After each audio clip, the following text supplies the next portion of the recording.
Hello everyone. It's me, Michael, and I have the Trouble on Tatooine set. Now this set was very hard to find. I managed to get the last one in stock when it finally came in. So I got this review for you guys, and what sane man who is a Lego reviewer would get this set and not review it? So yeah, there's some pretty interesting stuff in the set.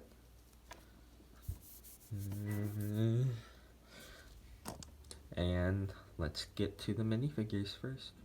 Okay, here is the Tuscan Raider, and he is looking pretty nice.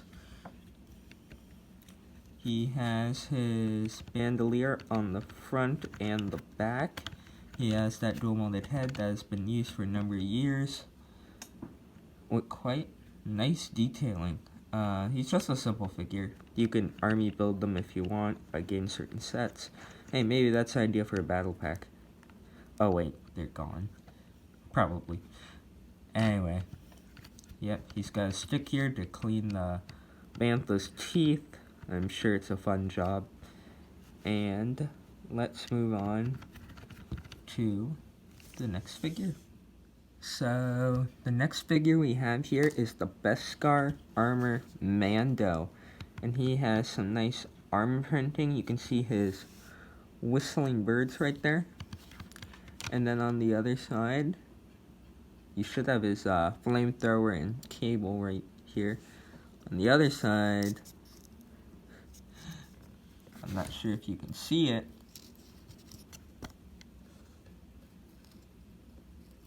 Come on, focus.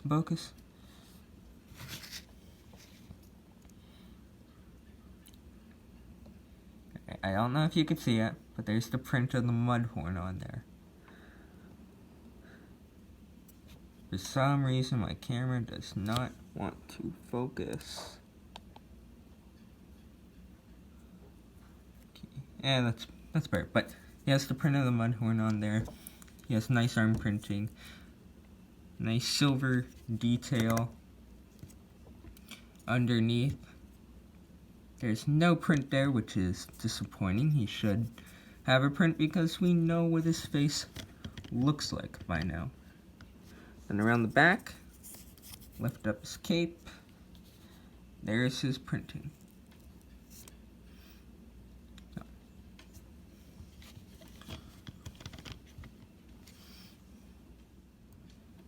Oh yeah, quick side note. He also comes with his rifle and a pistol. And I was wondering why they didn't use the pistol. Why they didn't use the regular pistol, that's used on the rifle here. And it's because Mando's pistol does not look like other pistols.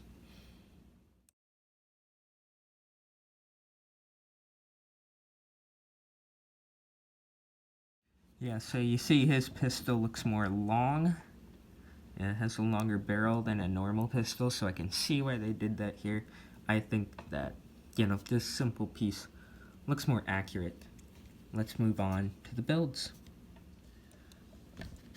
Did you think that I was going to move on to the builds without taking a look at Grogu? He is here, and it's nice to get him and Mando in the cheap set. And I think they should not use the baby body piece, but he still looks rather adorable and rather good. And it's good to have him in such a small set. Now, let's move on to the builds, and you can turn his head. Okay, so this is the Mandalorian speeder. The one that he borrows to get to Mos Pelgo in the show. Spoilers.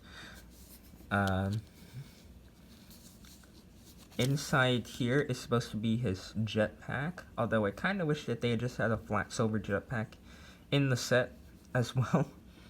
Then you get this. You get some nice detailing here. These are supposed to be foot pedals, but of course his feet are not going to reach them. You got some handlebars here, a little dish detailing on top. This can fold around, go up and down, and this can go like that. And it's rather nice, you know. Probably my favorite build of the set. Also, you can connect the Mandalorian's rifle and his pistol. And in this side, you can fit little Grogu. He is going to fit in there nice and snug. It is a bit tough to get him out. Like, I've noticed that usually his head just comes off. I normally have to pop off the entire sack to get his entire body out. I have to really work with it. But anyway, the Mandalorian, he fits on here.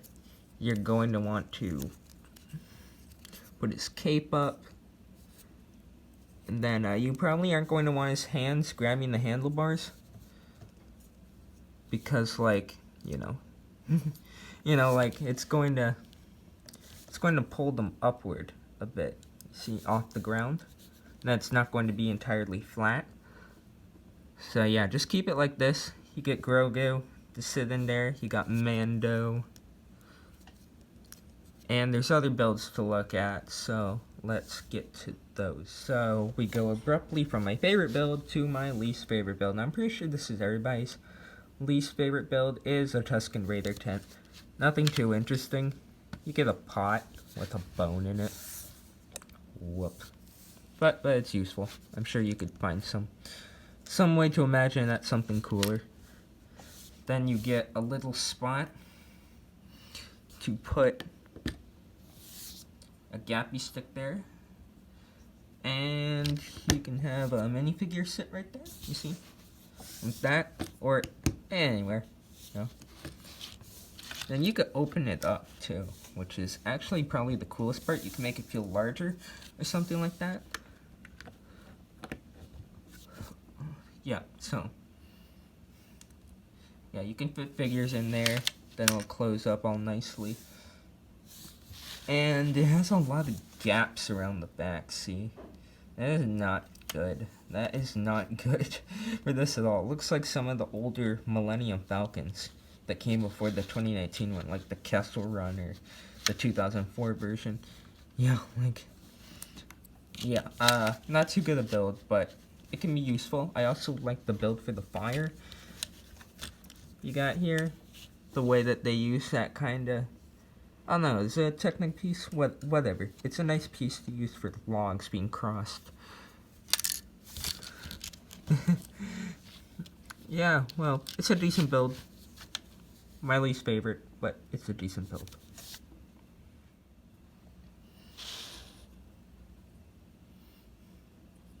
So here is the build for the Bliss. Then here's a minifigure next to it for scale.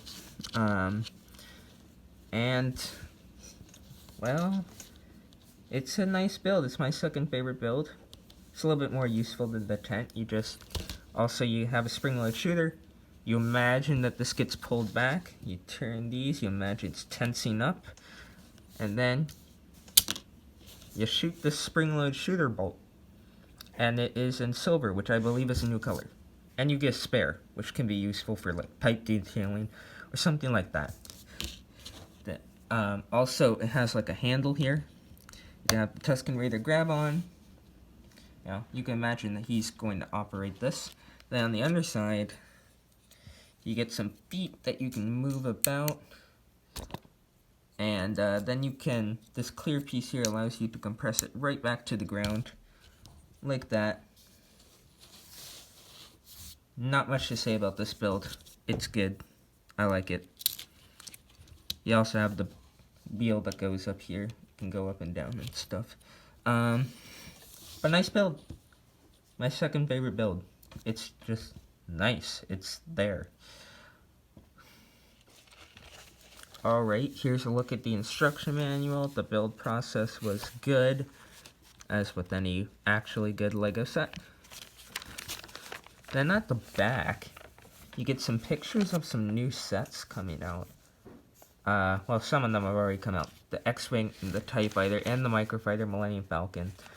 All released with this These three are supposed to be new sets, the most exciting of which is the shuttle.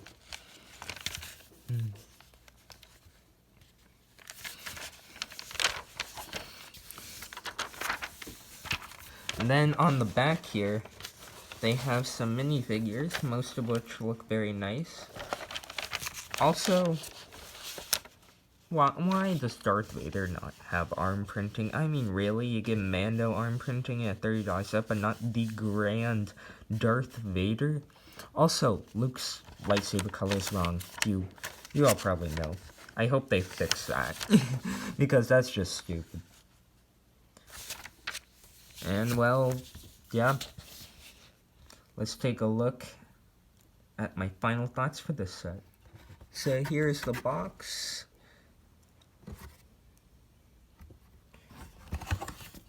With Mando on the top corner.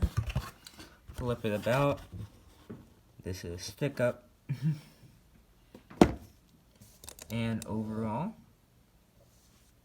my final thoughts for this set. It is a nice set. Very nice. You get good figures. Very desirable figures.